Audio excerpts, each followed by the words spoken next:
igreja? Amém? Já que vocês são em pé, vamos abrir a Bíblia comigo, Lucas, capítulo 22, versículo 47. Aproveitando esse momento, Lucas 22 e 47, versículo 47. Amém? Oh, glória, que bênção. Aleluia. Os irmãos são uma bênção. Glória a Jesus. Algumas pessoas estão folheando a Bíblia, vamos esperar, respeitando esse momento, que é tão sagrado, que é a palavra de Deus, né? Aleluia.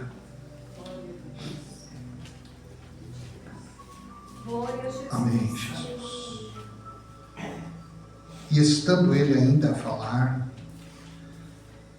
surgiu uma multidão, e um dos 12, que chamava Judas, ia adiante dela, e chegou-se a Jesus para o beijar. E Jesus disse: Judas. E Jesus lhe disse: Judas, com beijos trai o Filho do Homem. E vendo que estava com ele o que ia suceder, disseram-lhe: Senhor, feriremos a espada? E um deles feriu o servo do sumo sacerdote e cortou-lhe a orelha direita. E respondeu Jesus e disse: Deixa-os, basta. Amém. Pode sentar, igreja. Glória a Deus. Hoje é um culto Santa Ceia. Eu me alegro ver a minha filha, meu genro e a minha netinha, né? Me alegro porque eu tenho 3 filhos. E ainda o meu sonho é ver todos. Meu filho mais velho, depois dela, primeiro antes dela, ele tem uma promessa para ser pastor da igreja. Chamado desde criança, Deus usou vários homens em profecia com ele, falando que ele ia sentar-se ao meio dos príncipes. Às vezes vocês olham para vocês e pensam: mas nós não somos capazes. Para Deus vocês são considerados príncipes da casa do Senhor. Olha o tamanho que Deus enxerga vocês dois. Porque Deus falou com meu filho: você vai se sentar entre os príncipes da minha casa. As pessoas passam ali fora, irmão Edson, e entendem que este lugar é um lugar humilde, porque não tem um grande nome, um grande templo, a quantidade de pessoas. Só que eles só conhecem como os crentes. Mas o dia que eles conheceram o Deus dos crentes, como o irmão que deu testemunho, a irmã que deu testemunho, o Deus dos crentes visita na sua oração e os cura quando eles oram. Esse é o nosso Deus que nos visita nesta noite também. E Ele veio falar conosco aqui. Esse é o nosso Deus. Amém? Amém. Eu quero contar um breve testemunho antes de entrar dentro do texto da palavra de Deus. Eu morei por um tempo lá perto da cidade de Gaspar, na divisa. Hoje também moro perto da divisa, mas era lá perto lá no Pocinho, perto do Poço Grande. E eu morei do lado de cá do rio Itajaí-Sul, e eu trabalhava na Teca em Blumenau. Esse homem aqui conhece a Teca, sabe onde é que é? Fica na rua 2 de setembro.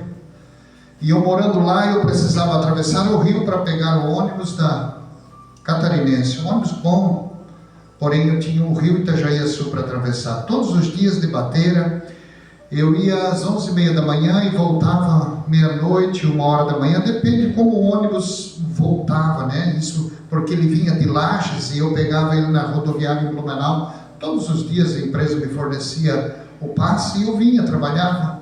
E a minha esposa com os 3 filhos pequenos, hoje ela tem já uma filha, né? Mas eles eram tudo pequenos, uma dificuldade tremenda, irmãos. Isso foi mais ou menos em 2000, 2001, aquele tempo. Então eles eram tudo pequenos. E eu numa dificuldade, só eu trabalhando, a minha esposa fazia uns bicozinhos costurando, e passou-se os dias, a coisa apertou tanto, irmãos, tanto que acabou o gás da minha casa e eu não tinha como comprar gás.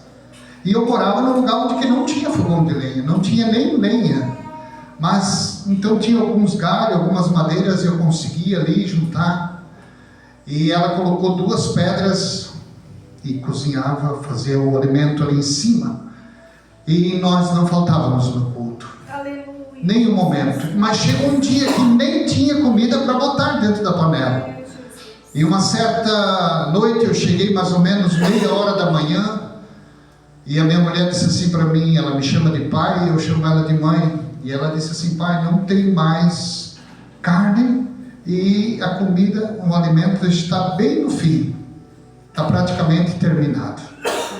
E eu cansado, porque era distante, a distância para ir trabalhar, e trabalhava, e eu cansado, dobrei meu joelho e disse: obrigado, Deus, por esse dia e pelo trabalho. Mas nada, não questionei, não reclamei. E quando foi por volta das 5 da manhã, alguém bate na porta. Irmão Geraldo, o senhor que é marceneiro, a minha porta ela dava mais ou menos uns 10 centímetros assim que ela balançava. Tinha mais ou menos uns 3 a 4 centímetros de greta. E eu era de favor, eu estava morando de favor. Alguém tinha deixado eu morar e nem pagava aluguel, irmão Adão. Eu estava morando de favor. Graças a Deus eu tinha um lugar para morar. A casa balançava, porque ela era um morro assim, então ela era bem alta do chão, e a casa balançava, mas não caía, porque Deus estava ali. E por volta das 5 da manhã, ainda era escuro, uma irmã, nós estávamos dormindo ainda, porque eu cheguei bem tarde, uma irmã disse assim: eu vim trazer um alimento para vocês, e uma quantidade de dinheiro para poder comprar, pagar as continhas que eu tinha, a água e o talão de luz, a quantia certinha, irmãos. E naquela manhã, ela disse: Deus não me permitiu dormir, e eu vim trazer esse alimento. Deus mandou trazer para os meus ungidos. Olha bem o que Deus enxerga num homem, numa mulher, quando serve a Ele. Pode não ter nada, irmão Geraldo, mas Deus enxergava nós como ungidos do Senhor. Eu só vejo isso na Bíblia, os homens que são registrados, mas não, Deus ainda enxerga você, irmã Glória, como uma ungida do Senhor. Levanta a tua cabeça, Deus é com vocês e não tem para ninguém. Levante a cabeça e diga: Senhor, eu estou aqui, eis-me aqui, como disse Isaías, eu vou fazer a tua obra, vou respeitar o teu ide, Senhor. Amém? Amém. Glória a Deus. Deus cuida da gente, irmãos. Hoje a gente está bem melhor, porque há uma promessa sobre nós. Mas passei dias difíceis. Mas pense que o irmão Silvio se afastou do Senhor por isso? Não. Ao contrário, mais eu fui tendo experiência com Deus por eu ter que passar por isso. Glória a Deus por isso, porque isso me ensinou a confiar mais no Senhor. Amém? Amém. Agora eu vou entrar no texto onde que a gente leu. Vamos falar um pouquinho sobre o nosso Mestre Jesus. E o que eu entendo, irmãos, da palavra de Deus é que o Espírito Santo é que nos direciona. Não é por mérito, como diz o pastor Nilton, é para a glória de Deus. Não é que a gente tenha algum conhecimento, não é isso, irmãos. É para a glória dele. Ele que nos conduz pelo caminho e nos dá a direção quando a gente vai pregar. Amém? Então, nesta noite, o que eu entendo nisso aqui, irmãos? Jesus estava fazendo o quê? Ele estava orando. E ele estava passando por um momento de angústia. Diz a Bíblia que eles cearam com os seus discípulos. Jesus estava junto com eles, até mesmo serviu eles, mostrou o seu exemplo de amigo e serviu eles. E se retirou junto com mais 2 discípulos e foram para o monte para a oração. Veja que eles se separavam para buscar a Deus. Mesmo sendo Deus, ele ainda estava como homem carnal naquele momento. Ele se retirou, subiu ao monte, foi orar. E em algum momento da oração ele disse: vocês 2 fiquem um pouco mais retirados e eu vou me afastar um pouco, Porque o homem em si, Jesus ainda era homem, ele precisava ter um particular com o Pai. Ele se afastou e ali numa conversa com Deus, começou a suar, e ali no seu suor, imagine a angústia de Jesus naquele momento. Era por essa igreja aqui, e é por aquelas pessoas que ainda vão chegar até aqui. Para aqueles que zombam de Jesus, era por eles também. Para aquele homem chamado Hitler, que matou milhões de pessoas, que mandou matar, que matava, que tinha prazer de ver as pessoas mortas, era por ele também. Jesus estava fazendo as suas últimas orações. Ele estava suando, e no seu suor saíam gotas de sangue. Por que isso? A angústia era tanto na sua alma, que isso nós pregamos na quarta-feira aqui. A angústia era de tal maneira que ele chegou a suar sangue. Isso pode acontecer? Pode acontecer, é provado pela medicina. Mas é o último estágio que o homem tem de angústia. Jesus passou isso por nós, meus queridos, e por você, e por você também. Foi por você também, por mim também. Amém? Então, depois da oração, nesses momentos difíceis, ele vai até os seus dois amigos e encontra eles dormindo. Mas, irmãos, ele até questionou: vocês não puderam vigiar comigo 1 hora? Para quem está em angústia, 1 hora parece não ser nada. Mas aqueles 2 homens, discípulos de Jesus, estavam normal, eles não tinham angústia, eles estavam buscando a Deus. Então o seu corpo não sentia a necessidade de buscar a Deus. Por isso que às vezes alguém está separado e angustiado e triste, e o outro não entende, mas é o momento particular dele com Deus. E Jesus estava sentindo angústia, porque ele, além de ser homem, ele conseguia ver o que ele teria que passar. Ele tinha uma visão do que ele ia passar, ele sabia o que ele ia passar. Mas entenda uma coisa, só para você entender: Jesus ainda continuava sendo homem, 100%. Ele sentia dores, ele sentia emoções, e ele sentia abandono. Naquele momento ele se sentiu abandonado pelos seus amigos, porque ele chega e encontra eles cansados e dormindo. Ele chama a atenção deles e volta a orar de novo. E volta, encontra eles dormindo novamente, cansados. Então ele desce do monte. E para surpresa dele, não surpresa porque Jesus jamais ia ter surpresa, mas como homem, eu falo como homem, Jesus encontra um amigo dele, a qual eu li aqui, chamado Judas. Não só amigo, como discípulo dele. Discípulo porque andava sempre com ele, estava junto com ele, e era alguém responsável. Desculpe eu usar o nome da irmã Miriam. Ele era a Miriam da igreja, porque ele cuidava das ofertas, cuidava dos dízimos, cuidava do dinheiro da igreja. A igreja de Cristo também tinha um caixa, e ele era o responsável por isso. E naqueles dias, irmãos, os sacerdotes, vamos colocar os homens religiosos da época, estavam enciumados com Jesus. Eles tinham ciúme dele. Ele estava curando pessoas,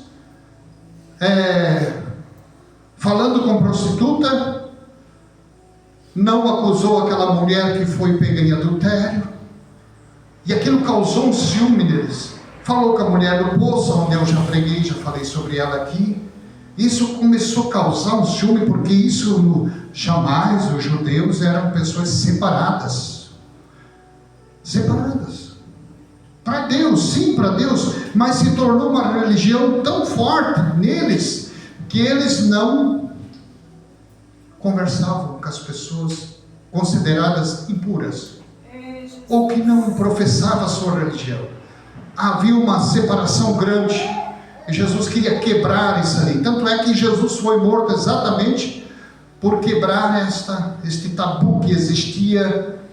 Deus queria ensinar os homens, colocou para eles leis, mas eles nunca conseguiam cumprir. E Jesus, ele veio pôr esta lei em prática. Por isso que algumas pessoas se enganam com a lei. Jesus é o amor em cima dessa lei. Por isso ele é o Cordeiro de Deus que tira o pecado do mundo. E naquela hora ele se encontra com Judas, e veja o que ele fez. Ele pegou, Judas veio até ele, os sacerdotes não conheciam, porque era de madrugada, né? Era de noite, Jesus desce do monte, as pessoas, soldados não conheciam Jesus, eram tudo meio parecido, mas o Judas conhecia Jesus. O Judas disse assim: aquele que eu beijar, esse é o mestre, esse é Jesus, pode prendê-lo. E Judas fez isso, veio, deu um abraço, beijou ele no rosto. Para os judeus chama-se ósculo santo, é normal entre eles. Beijou no seu rosto, abraçou ele e o entregou. Veja que na hora, Pedro, que estava com ele, ficou nervoso, puxou a espada e cortou na orelha direita de um soldado do sumo sacerdote, que era aquele que cuidava do sumo sacerdote, do sacerdote. Ele era um soldado especial. Jesus vai lá e cura os soldados. Não é desse jeito que eu quero te ensinar, Pedro. Pedro naquele momento já teve a primeira doutrina dele, e Jesus foi entregue nas mãos dos soldados. Tinha que acontecer isso, é necessário que acontecesse. Judas, então, a história diz que ele vai lá porque ele tinha recebido umas moedas de prata, mais precisamente eu acho que 30, né? 30 moedas, e ele vai lá e joga onde é que ele jogou aquelas moedas, irmãos? Dentro do templo. Ele jogou lá. Foi, se arrependeu, a sua alma se angustiou, mas ele não se arrependeu para a salvação, para a perdição. Foi lá, se suicidou, se matou. E Pedro também abandonou Jesus. Não só Pedro, todos os discípulos abandonaram, correram, com medo de ser presos também. Jesus então foi julgado e foi crucificado por mim e por você. Amém. Tinha que acontecer. Passado esses dias da crucificação, a Bíblia vai dizer ali na frente, no Lucas, lá no capítulo 24,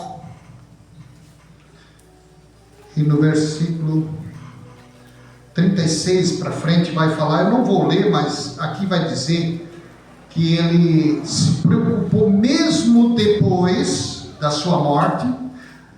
Essa história vai falar de dois homens que estavam a caminho de Emaús. Emaús ficava em uma cidade distante de Jerusalém, entre 11 e 12 quilômetros. Mas por que eles estavam a caminho de Emaús? A esse ponto que eu quero chegar com você. Esses homens, eles estavam acostumados a andar com Jesus, e eles viam os milagres que Jesus fazia. Então esses homens estavam acostumados com o mestre. Eles criaram dentro deles uma esperança de que Israel fosse remido. Mas remido do que, irmãos? Eles sabiam que Israel estava distante do Senhor. Eles estavam sob o domínio de Roma, tinham perdido a presença de Deus. Quem estava na quarta aqui sabe que quando Josué, voltando lá em Josué, quando o pecado tinha adentrado entre o povo, Deus afastava a sua mão deles, e Israel estava mais ou menos naqueles dias desse jeito. Tinha algumas pessoas ali temente a Deus, tinha Simeão, o que foi que apresentou Jesus no templo, tinha uma mulher com ele ali no templo, também uma senhora, que apresentaram Jesus. Tinha Maria, a própria mãe de Jesus, uma pessoa temente a Deus, a qual o Senhor a escolheu entre os homens e as mulheres para gerar Jesus. Mas a maioria das pessoas tinham se desviado de Deus. Por isso Jesus chega justamente naqueles tempos. Também tinha uma mulher e um homem que geraram João Batista, que temiam o Senhor. É o que eu encontro na Bíblia. São poucas pessoas que a narração da Bíblia vai dizer que temiam a Deus. Era poucos os que tinham na terra de Jerusalém naquele tempo. E vocês precisam entender uma coisa: Deus não se apresentava como hoje. Hoje a igreja no mundo inteiro conhece o Mestre Jesus. Naqueles dias não. Naqueles dias, precisamente só Israel tinha o Senhor. O povo não conhecia Deus, o Deus que o gerou. Não conhecia, porque todos tinham se desviado. Como é que eles se desviavam, irmãos? O que a Bíblia vai dizer lá? Quem conhece um pouquinho a Bíblia vai entender. O povo se desviava com os costumes dos outros países. Eles estavam servindo a Deus, e agora eu quero chamar a tua atenção para nós, cristão de hoje. Isso é porque eu estou pregando para hoje, para nós. Pense você que não se desvia. Pense você que não pode cair no mundão, hein? Pode acontecer sim. Como? Você vai, se mistura com esse mundo, com as coisas desse mundo, e você vai perdendo contato com Deus. E o mundo começa a ficar mais forte do que o louvor, mais forte do que uma leitura, mais forte do que uma oração, e no fim você não consegue mais dobrar o joelho, porque, como diz Isaías 59, a mão do Senhor, ela não está encolhida, ela está estendida. Os seus ouvidos estão abertos, mas as vossas iniquidades e os vossos pecados fazem separação de vós, e as suas orações já não são mais atendidas. Assim estava Israel naqueles dias. Estava perdido, sem direção. Aí Jesus chega naqueles dias, Jesus entra dentro de Jerusalém, e ele é crucificado. E quando ele morre, ele tem a sua ressurreição. Algumas pessoas já tinham perdido a sua esperança. Veja que mesmo Jesus andando com eles, mesmo Jesus estando com eles todo aquele tempo, eles ainda tinham perdido a direção. 3 dias depois, estava todo mundo indo embora. Amém? Vocês estão entendendo o que eu estou pregando aqui? Amém. 3 dias depois, irmã Glória, o povo estava indo embora. Jesus, preocupado, viu 2 homens que andavam com ele. Isso depois que ele ressuscitou, 3 dias depois. Eles iam caminhando, irmãos, e conversando entre si. Eu achei que fosse esse Jesus que ia remir Israel. Eu achava que era, mas ele morreu. E a esperança deles, que houvesse remissão, eles não entendiam o que nós entendemos hoje. Eles perderam a esperança. E Jesus então chega pertinho deles, encontra com eles e vai caminhando com eles. E Jesus, como que não soubesse de nada, pergunta para eles e diz: o que vocês estão falando aí? Tu não sabes? Tu és estrangeiro, tu és peregrino, que tu não sabes da história do nosso mestre de Jesus, que morreu, foi crucificado. Nós achávamos que ele ia remir Israel, que ia levantar novamente Israel, colocar nos eixos, as coisas iam melhorar para nós. Nós não íamos sofrer esta opressão que sofremos de Roma, porque eles eram oprimidos, eram cobrados impostos. Eles esperavam Jesus como o rei que viesse para dominar Israel novamente, levantar um exército, expulsar os romanos de lá. Eles tinham no seu coração isso. Aí Jesus chamou a atenção deles: vocês não conhecem as escrituras que havia de vir o Messias? E eles não sabiam que era o próprio Jesus que estava falando com eles, porque os olhos deles estavam fechados. Não esse olho aqui, mas o olho espiritual estava fechado.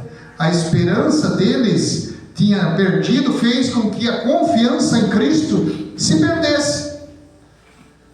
E ele foi caminhando, conversando com eles. Só que mesmo que eles não entenderam que era Jesus, mas eles sentiam no seu coração, ardia dentro deles. Aleluia.